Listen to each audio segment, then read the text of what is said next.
আসসালামু আলাইকুম। আশা করি সবাই ভালো আছেন। আলহামদুলিল্লাহ আমরাও ভালো আছি। আমার মেয়ে বায়না ধরেছে পুডিং খাবে। তো পুডিং ঘরোয়া পদ্ধতিতে যেভাবে পেরেছি সেভাবে একটু প্রস্তুত করে দিয়েছি তাকে।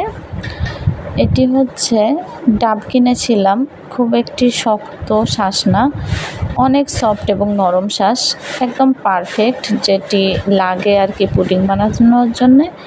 সেটি আমরা বাজার থেকে কিনে নিয়ে এসে এই যে নিজের হাতে বানিয়ে মেয়েকে দিলাম, কারণ বাইরের দোকানের যে জেলিগুলো সেগুলো অস্বাস্থ্যকর।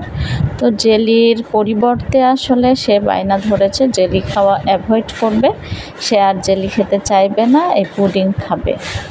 তো কী আর করার, মেয়ের আবদার বলে কথা। আর একটি ভালো প্রতিশ্রুতি তো করেছে না যে দোকানের জেলিটা খাবে না, তো সেই জন্যে আর কি এই পুডিংটা এভাবে তৈরি করেছি।